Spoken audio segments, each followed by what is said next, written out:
المركز العاشر طائر النورس. والنورس هو طائر مائي يعيش قريبا من الشواطئ وعلى الجزر ويتغذى على الأسماك، ولكن إذا شعر بوجود غرباء في منطقته يتحول إلى طائر غاضب وعدواني، وقد يؤدي ذلك إلى اتحاد سرب كامل من النوارس التي تهاجم في نفس الوقت، وأحيانا تهاجم النوارس الحيوانات مثل القطط والكلاب. وفي عام 2001 عانت امرأة بالمملكة المتحدة من جروح شديدة في الرأس إثر هجوم النوارس عليها. وفي 2002 قتل أحد الكلاب، كما قتل رجل عجوز بعد تعرضه لأزمة قلبية إثر هجوم سرب من النوارس عليه.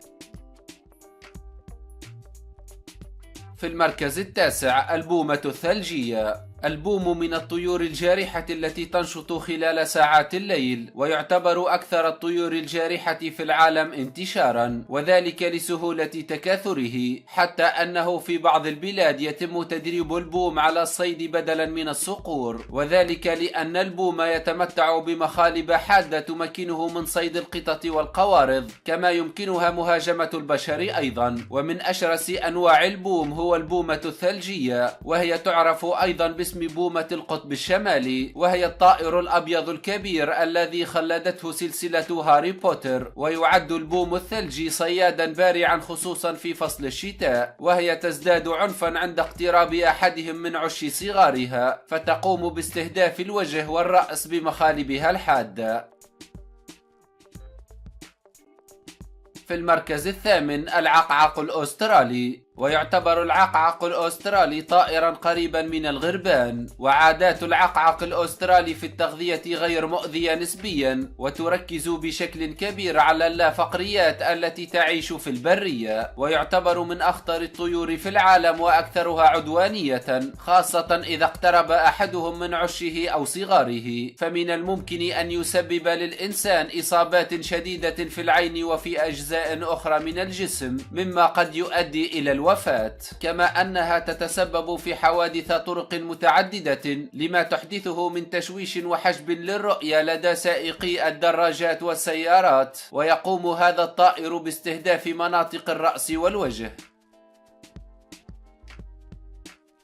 في المركز السابع البجع. وكيف يمكن أن تدرج هذه الطيور الرائعة التي تعتبر رمزا للحب والرومانسية في قائمتنا؟ فالحقيقة أن البجع من الطيور الجميلة، ومن الصعب أن تصدق أن هذه الكائنات اللطيفة، والبجع فعلا كائنات لطيفة، لكن عندما يتعلق الأمر بصغارها تتحول إلى طائر شرس وعنيف، فتكون عدوانية جدا حين تغضب، ولا تستسلم أبدا، فهي تقاتل لآخر نفس حتى إذا كانت تهاجم حيوانا أقوى وأشرس منها. لذلك تظهر شجاعة وقوة كبيرة، ومن الممكن أن تهاجم أي حيوان أو أي شخص لحماية صغارها، ولذلك لا تعبث أبدا مع البجع.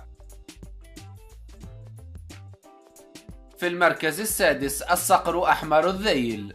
والصقر من الطيور التي تتميز بطول جناحها، مما يساعده على الطيران بسرعة عالية جدا، ويعتبر الصقر أحمر الذيل من أكبر الصقور في أمريكا الشمالية، والتي يمكن العثور عليها في الأراضي الزراعية وفي الطرق والحدائق، وغالبا ما تزن ما بين 3 و4.4 رطلا، وهي تدافع بشراسة عن عشها. وعندما يتم بناء العش في منطقة يرتادها البشر، فإن الصقور تكون على استعداد لمحاربة البشر، باعتبارهم يمثلون تهديدا عليهم، وهي طيور قوية لدرجة كافية لقتل الحيوانات المنزلية كالقطط والكلاب الصغيرة وغيرها. وفي عام 2014 تم قتل كلب ينتمي لأحد الأسر بواسطة صقر أحمر الذيل. المركز الخامس العقاب. ويعتبر العقاب الطائر الأطول عمرا في العالم، فكثير من العقبان تعيش لأكثر من 70 عاما. والعقاب يعتبر من الطيور الجارحة الأكثر انتشارا في العالم، ويتميز بمنقاره المدبب والحاد، والذي يمكنه من الافتراس بسهولة، ويعتبر من أخطر الطيور التي يمكنها مهاجمة البشر إذا تعرض لها بسوء، فمنقاره الحاد قد يتسبب في جروح شديدة للإنسان. المركز الرابع النعام، وهو أكبر طائر في العالم، ويعتبر من الطيور التي تتميز بسرعتها الهائلة التي تصل إلى 60 ميلا في الساعة، كما تتميز بساقين قويتين مما يمكنها من الهروب بسرعة من أي خطر يهاجمها، كما يمكنها من مطاردة بعض الحيوانات المعادية، وساقيها تعتبر سلاحا فتاكا، كما تتمتع بمخالب حادة وقوية، كما أن النعامة تستطيع مهاجمة الحيوانات المفترسة في البرية، فيمكنها قتل أسد بعدة ركلات إذا أصابت أعضاءه الحيوية. في المركز الثالث طائر البيتا، وعلى الرغم من أن شكله أكثر من رائع بألوانه الجذابة، إلا أنه أحد أخطر الطيور في العالم، فهناك سم عصبي قاتل في جلد وريش هذا الطائر، وهو نوع من الطيور المغردة، ويعتبر الطائر السام الوحيد في العالم، فجلده وريشه يحتويان على تركيز عالي من أحد أنواع القلويدات والمعروف باسم نيروتوكسيك الكالود، وهو يتميز بسميته الشديدة. وإذا كنت صاحب حظ عاثر وصادفك هذا الطائر، فبمجرد لمس ريشه سوف تعاني من آثار هذا السم القاتل على الفور، والذي يسبب آلاما شديدة وقد يؤدي إلى أزمة قلبية حادة. في المركز الثاني النسر الإفريقي المتوج، وتعتبر النسور من أضخم الطيور الجارحة في العالم، وتتغذى على جيف الحيوانات وفضلاتها فقط. أما إذا لم تتوافر جثث لحيوانات ميتة بالمنطقة، فقد يقوم النسر بمهاجمة أي فريسة أخرى. والنسر الإفريقي المتوج يعد أخطر النسور على الإطلاق، ويعيش في الغابات المطرية في أفريقيا، وطول جناحه يتجاوز متران، ويحب صيد الحيوانات الحية، كما أنه يشتهر بصيد العجول والقرود. وفي إحدى السنوات هاجم طفل في 7 من العمر، وقام أحد سكان المنطقة بإطلاق النار عليه بعد أن قام بالطيران حاملا الطفل، وقد أصيب الطفل بكسر في الجمجمة والقفص الصدري. ومن صفات هذا النسر أنه إن لم يجد كائنا لمهاجمته يقوم بمهاجمة أطفاله.